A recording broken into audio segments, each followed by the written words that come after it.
Boa noite a todos. Estamos aqui mais uma vez no templo da Igreja Batista Central com o objetivo de adorarmos a Deus. Nós vamos prestar o nosso culto a Deus, que nessa noite o seu coração, a sua mente estejam totalmente voltados a Deus. Vamos orar. Pai querido, nós te agradecemos porque nós podemos exaltar, bendizer e invocar o nome do Senhor. Pedimos que esse culto seja agradável ao Senhor, ó Pai, em nome de Jesus. Amém. Vamos adorar a Deus através dos cânticos nesse momento. Boa noite, meus irmãos. Mais uma vez estamos aqui para adorar o nome do Senhor e vamos começar então cantando a música Dom de Amar. Vamos louvar nesse momento.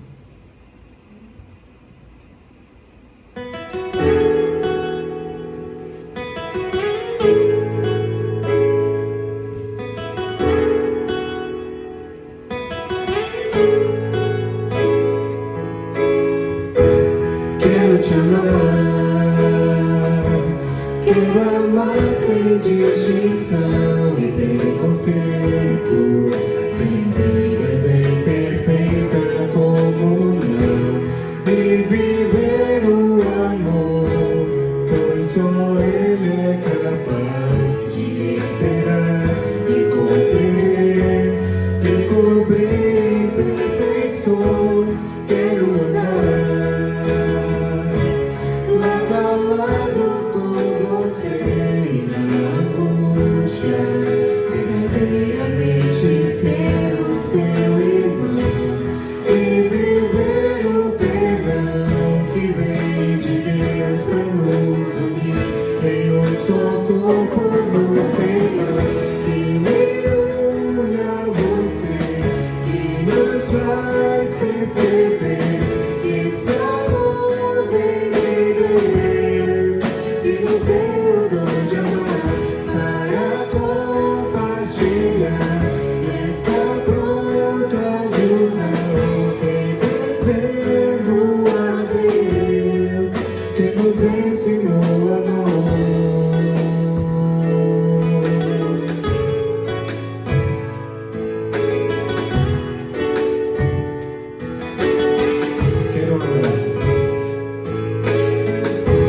Quero andar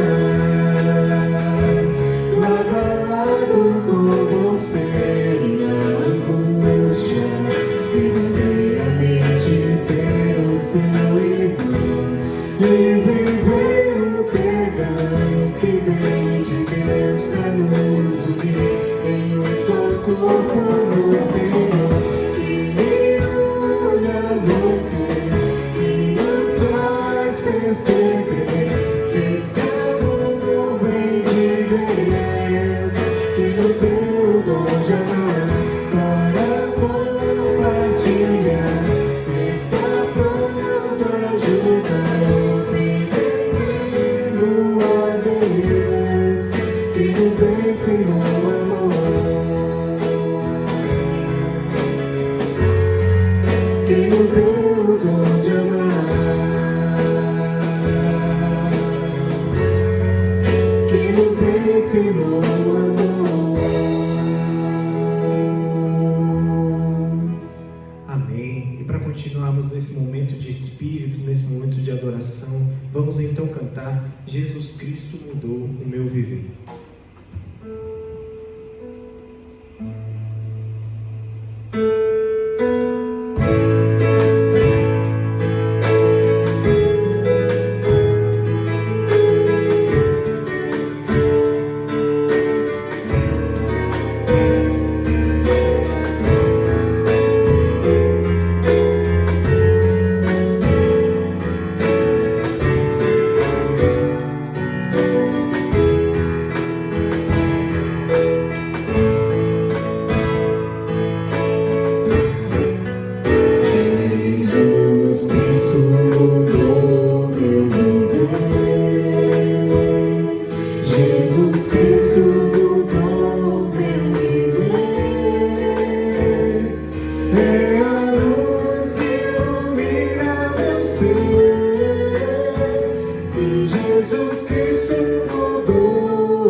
Toda a natureza me fala do meu Deus. Árvores e frutos são todos seus. O céu, o mar, as flores e as noites de luar. Sempre que as contemplo, paro pra pensar. Quem sou eu, ó Pai, pra merecer tamanho amor? Se tenho a resposta, eu nada sou, Senhor, eu nada sou. Mas teu amor me transformou, tornou-me um novo ser. Quero estar contigo e no céu viver.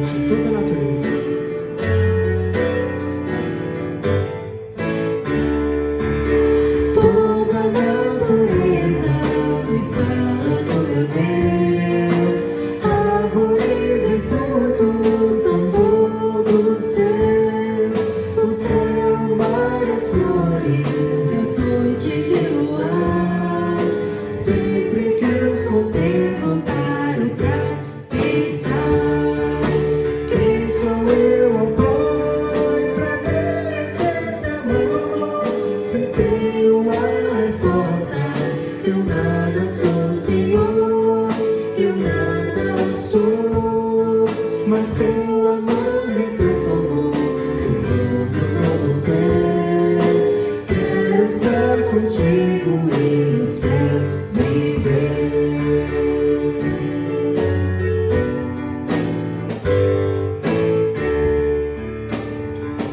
Amém. Amém.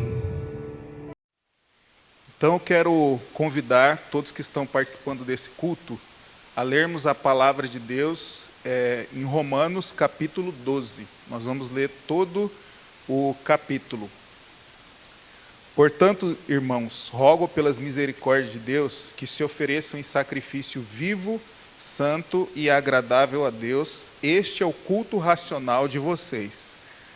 Não se amoldem ao padrão deste mundo, mas transformem-se pela renovação da sua mente, para que sejam capazes de experimentar e comprovar a boa, agradável e perfeita vontade de Deus. Por isso, pela graça que me foi dada, digo a todos vocês, ninguém tenha de si mesmo um conceito mais elevado do que deve ter, mas, ao contrário, tenha um conceito equilibrado, de acordo com a medida da fé que Deus lhe concedeu.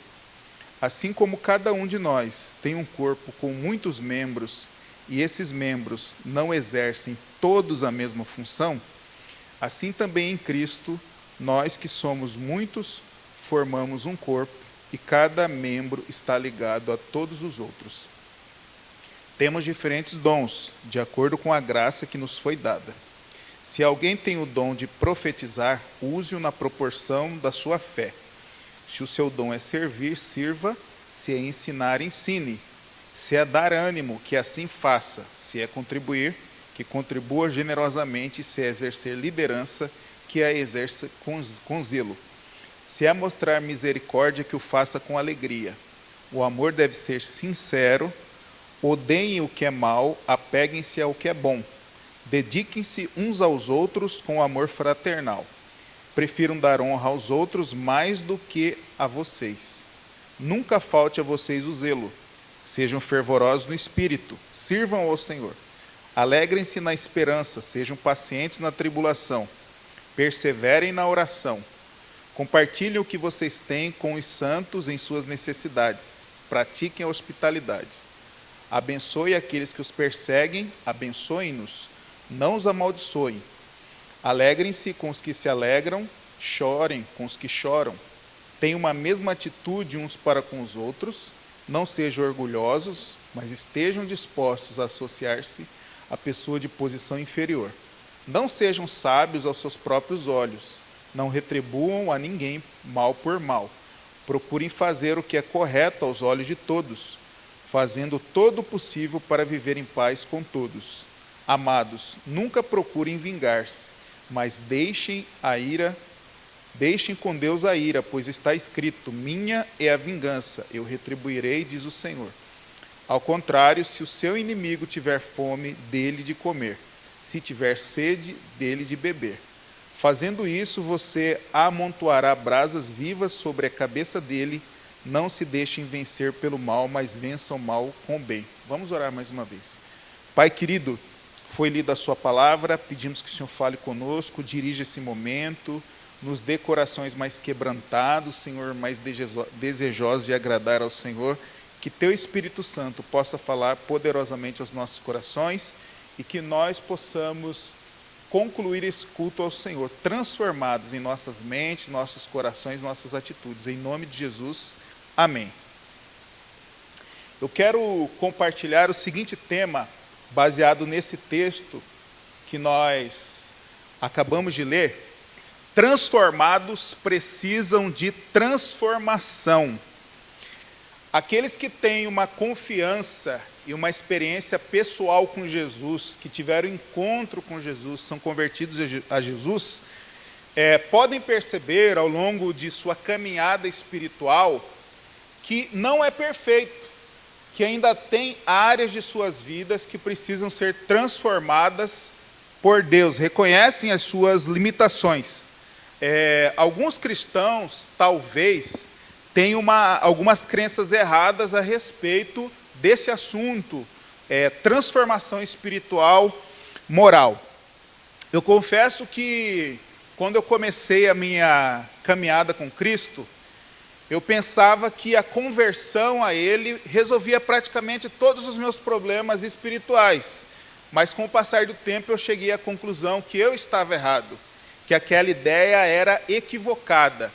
E nessa noite eu quero compartilhar 5 verdades bíblicas a respeito dessa transformação que Deus opera em todos aqueles que conhecem a Jesus como seu Senhor e seu Salvador.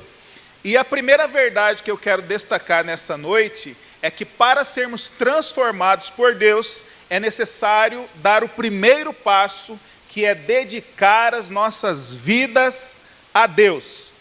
Quando nós estudamos na palavra de Deus, na história do povo de Deus, nós percebemos, por exemplo, no Antigo Testamento, que o povo judeu, eles levavam ao templo, ao seu local de adoração a Deus, animais para serem sacrificados. Aqueles animais simbolizavam que o sacrifício perfeito de Jesus, que é o Cordeiro de Deus que tira o pecado do mundo, eles também consagravam e entregavam objetos como uma forma da intenção do adorador de Deus, mostrando que eles queriam agradar a Deus. E aqueles sacrifícios de animais não podiam ser feitos de qualquer forma. Deveria ser escolhido o melhor animal, o primogênito, e aquele animal não poderia ter nenhuma mancha, nenhum defeito físico, simbolizando o sacrifício perfeito de Jesus. Mas também quando nós olhamos para os romanos, por exemplo, para os gregos, eles levavam sacrifícios, alimentos, objetos para agradar os seus deuses. E quando nós estudamos as crenças dos gregos, por exemplo, na antiguidade, nós vemos que eles acreditavam que o homem era constituído por corpo, alma e espírito. E eles acreditavam também que o espírito era a prisão do corpo. Então, todos os pecados, segundo eles, cometidos no corpo, não afetavam o espírito.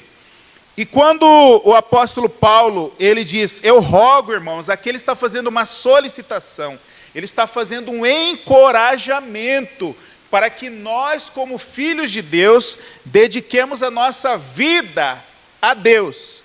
E o primeiro ponto que eu quero destacar dessa dedicação de vida a Deus, que é uma oferta movida pela gratidão a Deus. O que é misericórdia? Misericórdia é Deus não nos dar o castigo que nós merecemos. A Bíblia fala que o salário do pecado é a morte. Deus foi misericordioso conosco, dando o seu Filho Jesus pagando o preço pelo nosso pecado para que nós não fôssemos condenados. Então a única resposta que Deus espera de nós é uma vida dedicada a Ele. Então essa dedicação tem essa primeira característica, é uma oferta movida pela gratidão, pelas misericórdias de Deus. Mas também essa dedicação, ela tem uma outra característica, diz que é um sacrifício vivo. Enquanto no Antigo Testamento o povo de Deus entregava animais mortos em adoração a Deus, em sacrifício a Deus, o sacrifício no Novo Testamento é a entrega de sua vida a Deus. Ou seja, enquanto você está vivo, você pode viver uma vida dedicada a Deus. A terceira característica dessa dedicação é uma dedicação completa. Nós percebemos no Novo Testamento que a palavra de Deus nos ensina que Jesus não morreu somente para nos levar para o céu, mas Jesus morreu para que nós vivêssemos segundo a vontade de Deus. E Deus não aceita uma dedicação incompleta, uma dedicação parcial. Deus quer que nos entreguemos de maneira completa e incondicional nas mãos dele. Isso é aceitar a Jesus como Senhor, é a submissão completa à vontade de Deus, de todo o nosso ser, corpo, mente, alma, espírito. Em todas as áreas devemos buscar fazer a vontade de Deus. Mas outra característica dessa dedicação, dessa oferta de vida, é que esse culto é santo. Da mesma forma que no Antigo Testamento, para um sacrifício ser aceito por Deus, como ato de adoração do ofertante, aquele animal deveria ser escolhido com todo cuidado, com todo zelo. Quando nós obedecemos às orientações da palavra de Deus para prestarmos esse culto a Deus, esse culto Deus considera como um culto santo. E santo aqui quer dizer separado para servir a Deus. E consequentemente esse culto será agradável a Ele, porque estamos em submissão completa, obedecendo às suas regras, obedecendo aquilo que Deus determinou que nós fizéssemos. E diz que esse culto é racional. Esse culto, essa palavra culto, não significa apenas estarmos no templo prestando serviços religiosos a Deus, mas significa a extensão do culto em seu cotidiano, em sua vida particular, em todos os ambientes. E esse culto ele tem uma característica, ele é racional. E racional aqui é lógico, ou seja, a nossa oferta a Deus é uma oferta consciente.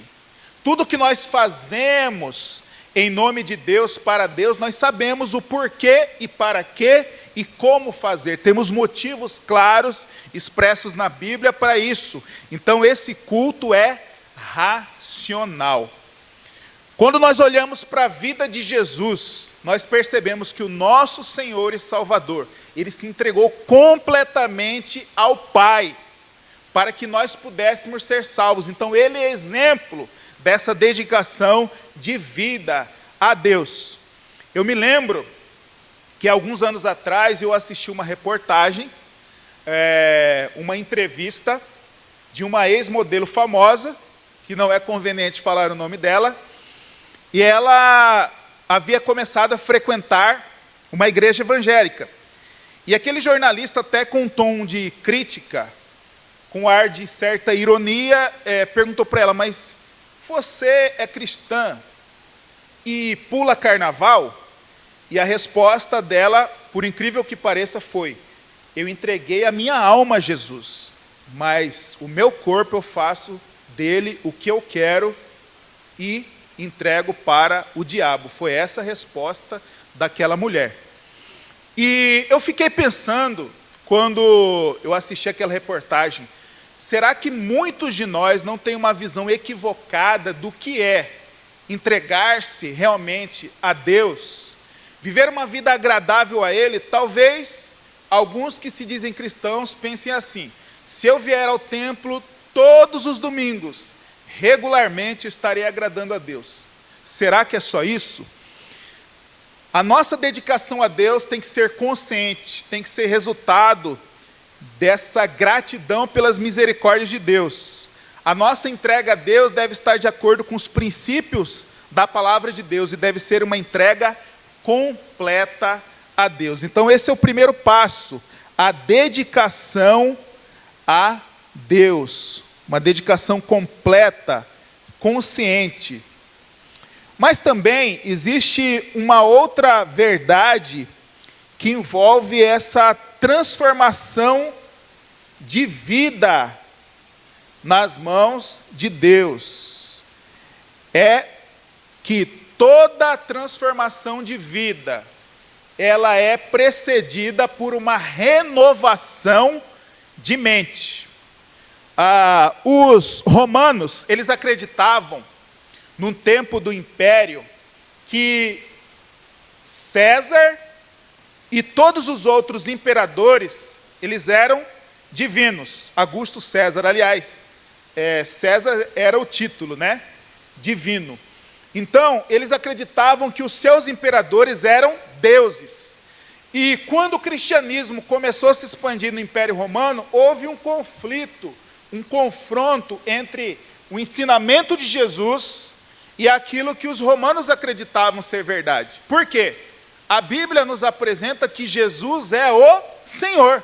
Ele é o único Senhor, digno de todo louvor e de toda adoração.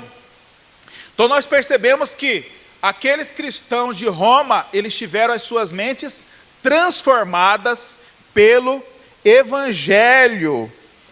Então é necessário que mudemos a nossa maneira de pensar. E o apóstolo Paulo diz: não se amoldem ao padrão deste mundo. Então, mundo aqui não é um mundo físico, geográfico. O mundo aqui é o sistema de valores e o estilo de vida oposto, rebelde à vontade de Deus. Então, aqueles que não conhecem a Deus, eles têm um modo de vida, muitas vezes, contrário aos princípios da palavra de Deus. E o apóstolo Paulo, ele dá um conselho, uma orientação: não se amoldem ao padrão desse mundo. Esse amoldar significa ser moldado.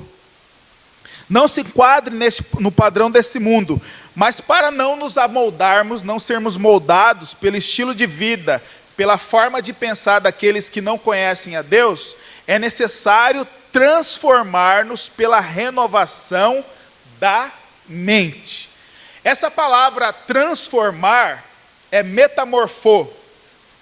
Quando Jesus ele mostrou totalmente a glória de Deus no Monte da Transfiguração, foi essa palavra que o evangelista utilizou. Então, quando você se converte a Cristo, quando você recebe a Jesus como Senhor e Salvador, você recebe a essência de Deus em seu espírito. Você recebe a mente de Cristo e você é transformado. A sua vida é transformada por Deus. Então essa essência imutável de Deus transforma a sua vida. E aqui o apóstolo Paulo ele faz um contraste. Ele diz que o padrão desse mundo, a ideia é uma forma que muda, uma forma exterior que muda. Mas essa transformação que vem de Deus, nós somos transformados primeiro dentro, para depois sermos transformados externamente, ou seja, em nossas atitudes. E diz, pela renovação da sua mente. Então essa palavra renovação quer dizer mudança para algo melhor. E mente aqui é a capacidade de compreender as verdades bíblicas, as verdades espirituais. Também dá a ideia de capacidade de julgar entre certo e o errado e refletir antes de tomar as decisões. Então é necessário que haja essa transformação, essa mudança de mente, para que nós possamos ser transformados por Deus. Transformem-se no seu entendimento, continuem sendo transformados por Deus. Interessante, eu estava pesquisando o processo de uma larva se transformando numa borboleta. E esse processo, ele tem algumas etapas. A primeira etapa, as borboletas brotam os ovos na folha de uma planta. Essa é a primeira etapa. A segunda etapa, as larvas produzem fios de seda para prender na superfície das folhas. Depois ela sofre algumas mudanças na pele. Depois ela usa os fios de seda que ela mesma produziu para fazer o seu casulo. Quarto, fica em repouso por um período e depois se transforma numa borboleta e sai do casulo. Então essa metamorfose pela qual a larva que se transforma numa borboleta, essa metamorfose que ela sofre é semelhante à transformação que todos os filhos de Deus devem sofrer. Nós vivemos num ambiente social que estimula pensamentos opostos à perspectiva de Cristo, ou aquilo que a palavra de Deus nos ensina. Um dos exemplos é o jeitinho brasileiro. Quem já não ouviu falar do jeitinho brasileiro? Alguns meses ou anos atrás, eu me lembro que eu assisti uma reportagem no Jornal Nacional, onde pessoas que são investidas de autoridade e que se dizem evangélicos, receberam dinheiro de uma propina e no final oraram agradecendo a Deus, como se aquele dinheiro roubado fosse uma bênção de Deus. Então, infelizmente, nós percebemos que para muitas pessoas as práticas de corrupção são comuns. Nós sabemos que todos nós somos pecadores, todos nós falhamos, nenhum de nós somos perfeitos, mas, porém, a Bíblia nos ensina que nós devemos buscar essa transformação de vida, não nos conformarmos com esse mundo. Quando a sua mente é transformada por Deus, a sua visão, o seu entendimento sobre Deus, sobre o pecado, sobre você mesmo, sobre outras pessoas, mudam. Nós não podemos ser transformados pelo estilo de vida daqueles que não conhecem a Deus, mas devemos ser transformados por Deus. Eu pergunto a você, e faço essa reflexão para a minha vida. Quando você examina a sua forma de pensar nas questões específicas que a Bíblia nos ensina, sobre certo e errado, você pode perceber em sua forma de pensar que ela está mais alinhada com a pessoa, os ensinamentos de Jesus, ou com os ensinamentos contrários à palavra de Deus. Então nós precisamos buscar essa renovação de mente. A mudança de nossas mentes deve resultar em mudanças de comportamento. Essa é a terceira verdade. Mudanças constantes precisam acontecer em seu comportamento. Quem estuda história sabe que no Império Romano era o comum as orgias, as práticas sexuais ilícitas, a corrupção, a violência na conquista dos povos inimigos, a corrupção política e a idolatria. E lá no capítulo 1, versículo 7 da carta aos Romanos, está escrito aos santos na casa de César. Quem eram esses santos que moravam na casa de César, ou no palácio do imperador? Eram oficiais do Império Romano que se converteram a Cristo.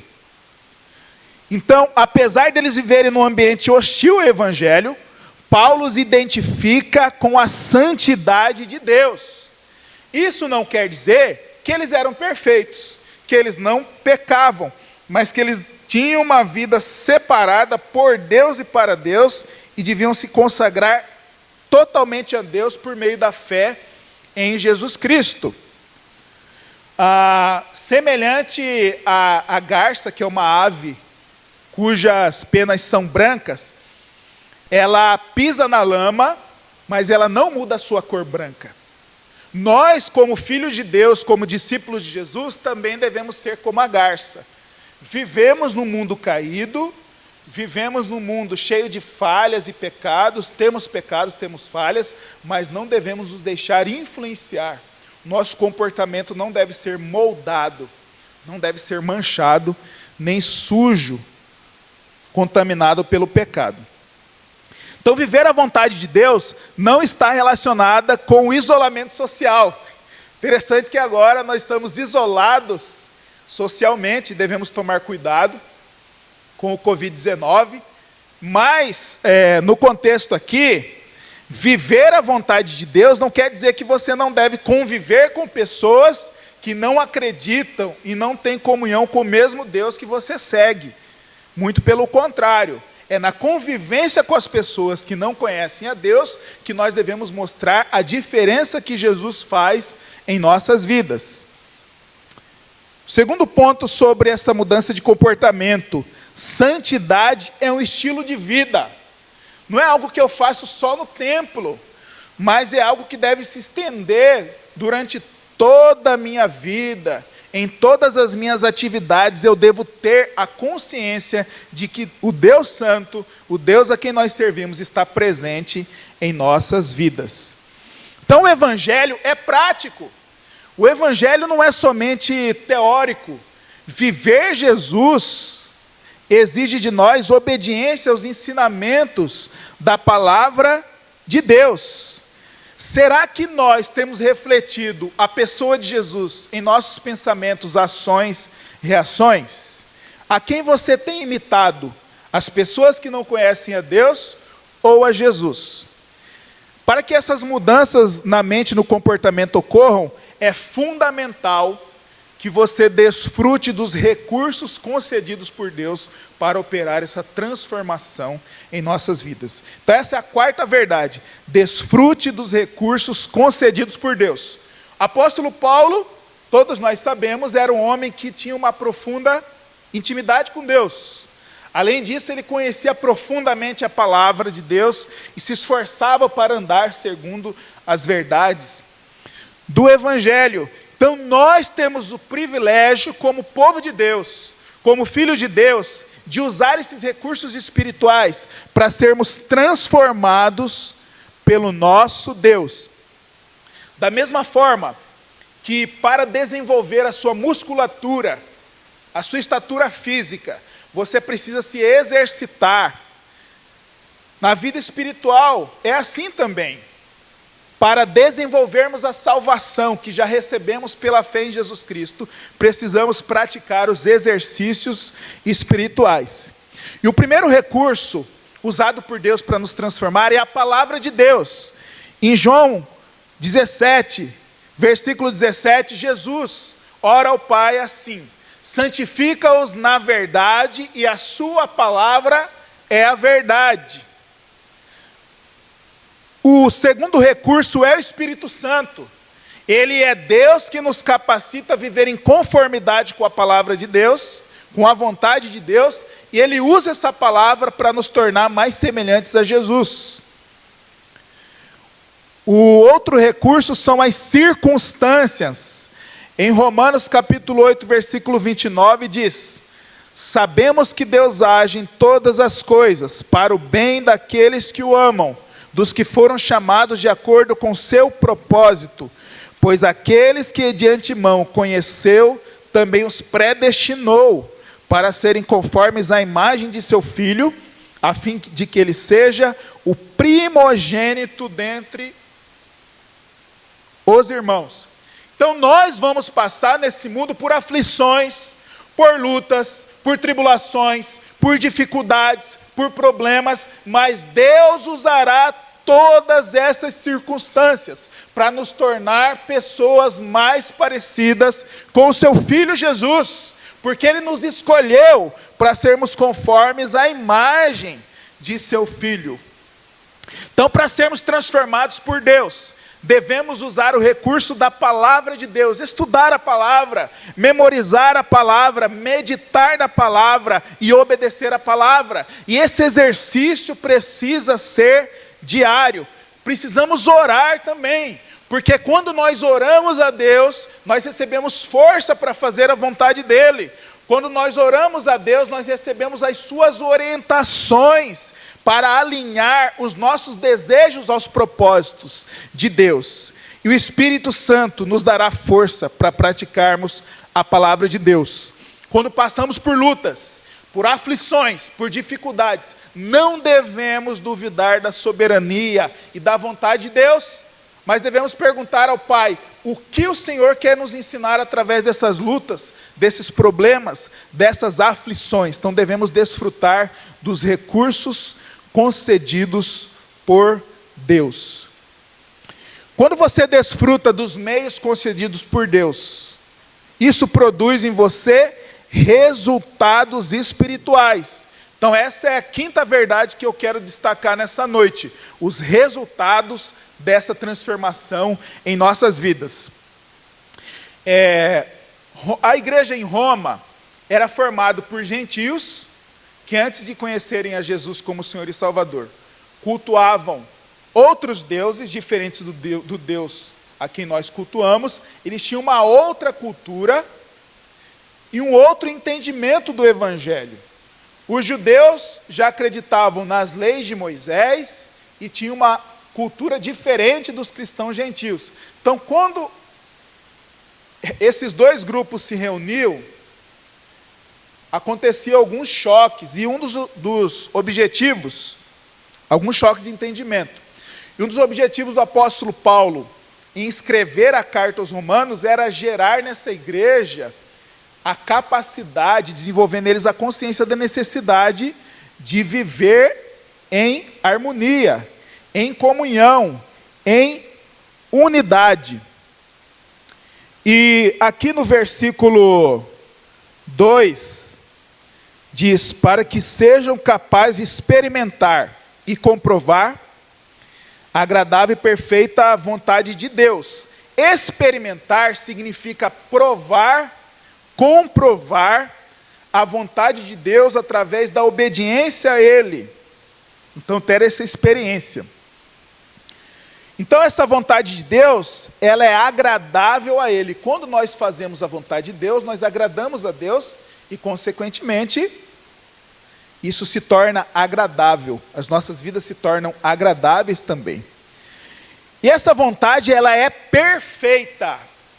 Perfeita significa que maduro, pronto, completo, totalmente equipado para cumprir uma tarefa.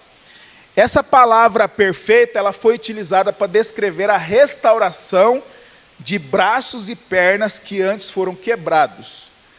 Tem esse significado. Então precisamos nos tornar cristãos maduros espiritualmente. Precisamos crescer espiritualmente. Isso não quer dizer que nos tornaremos pessoas impecáveis e perfeitas, mas devemos buscar como objetivo crescermos à imagem e semelhança de Jesus.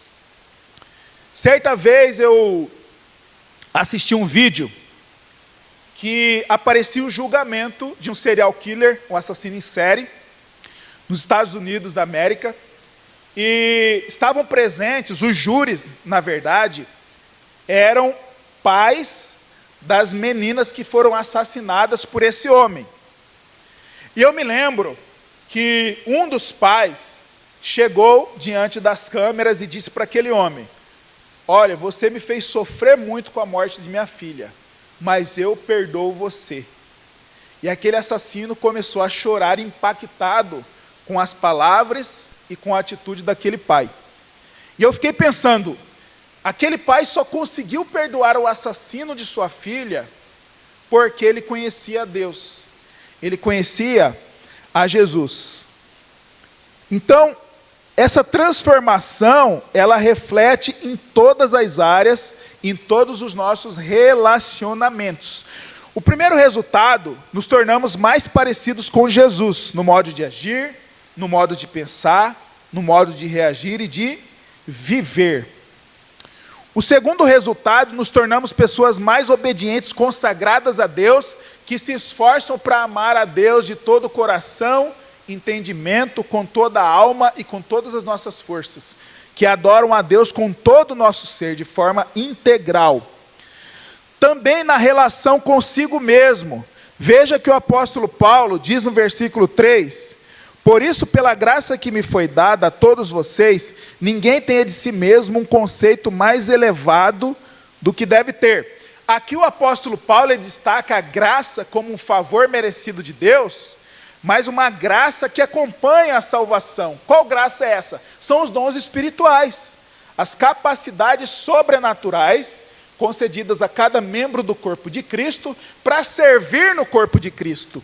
E aqui ele destaca que o nosso senso de valorização pessoal deve estar de acordo com as capacidades que Deus concedeu a cada um. Ou seja, eu devo me valorizar, eu devo me entender, eu devo me enxergar segundo a visão de Deus.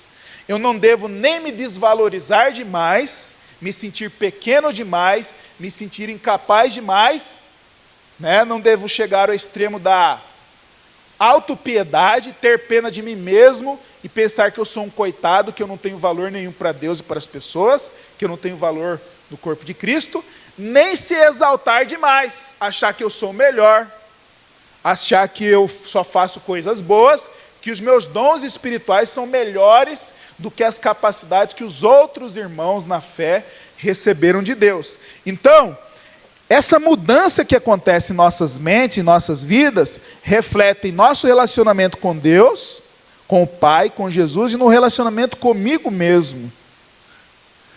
Mas também reflete na relação com outros cristãos, com outros filhos de Deus. O apóstolo Paulo diz que o nosso amor deve ser sincero, sem cera, sem falsidade.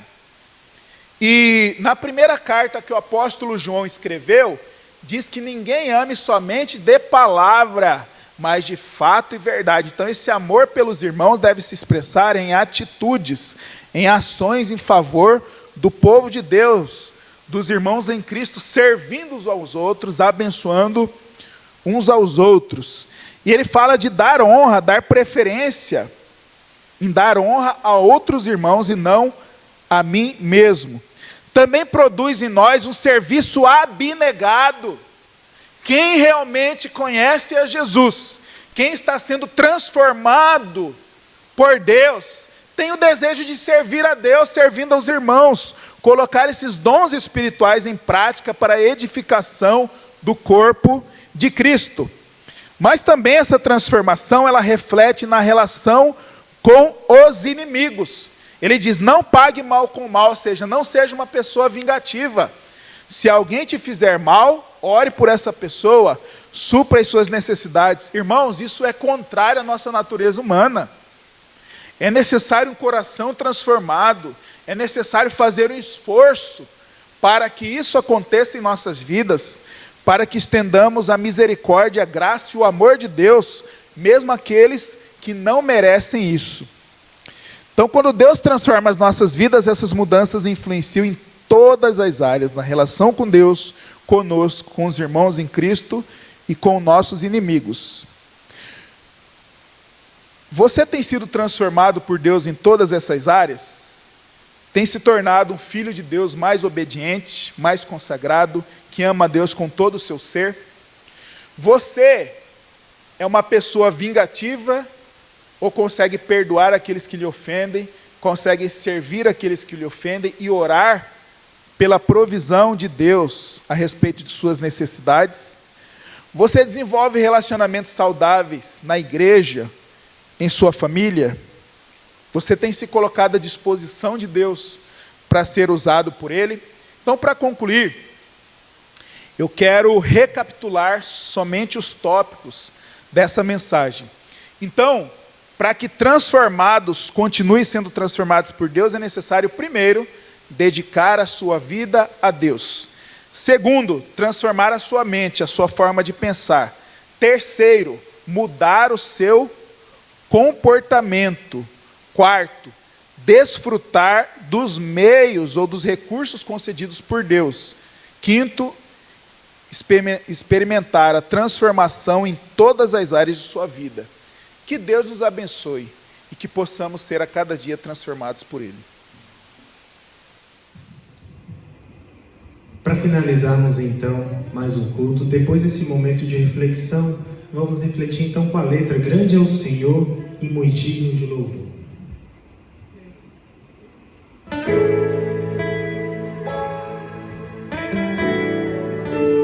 Feche os seus olhos e comece a pensar quão grande, quão importante é Deus e digno de louvor. Pense e adore.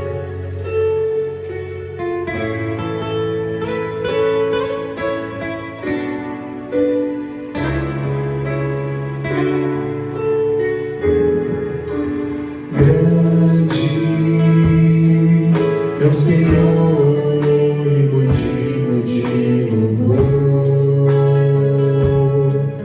na cidade do nosso Deus, seu santo monte, a alegria de toda a terra,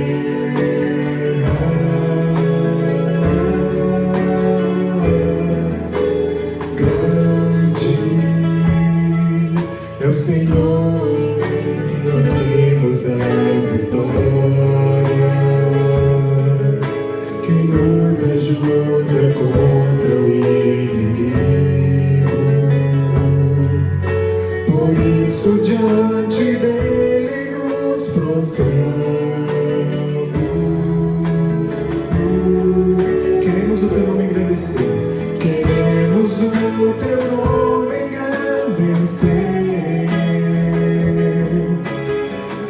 Agradecer-te por tua obra em nossas vidas. Confiamos em teu infinito amor.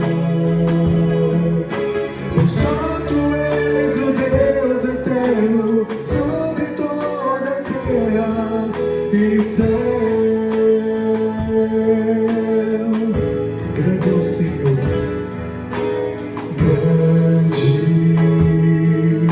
O Senhor e muito digno de louvor, na cidade do nosso Deus, seu santo monte, a alegria de toda a terra. Grande é o Senhor que nós temos a vitória. Grande é o Senhor e nós temos a vitória que nos ajuda contra o inimigo. Por isso diante dele nos prostramos.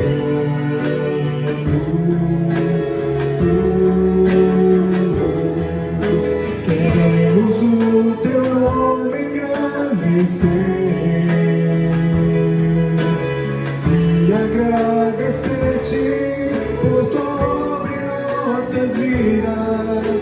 Confiamos em teu infinito amor.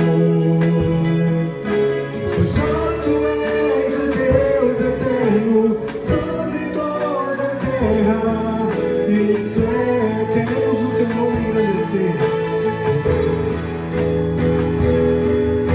Queremos o teu nome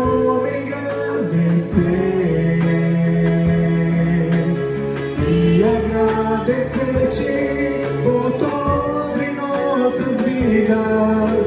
Confiamos em teu infinito amor. Pois só tu és o Deus eterno sobre toda a terra e céu.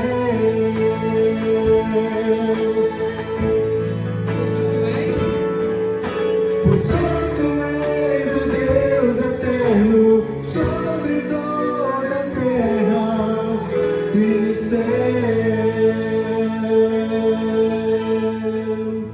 Amém. Queremos agradecer, em primeiro lugar, a Deus pela oportunidade de servirmos através desse culto e também a você que participou de nossa live, desse culto, que você continue adorando a Deus, obedecendo a palavra, servindo a Deus.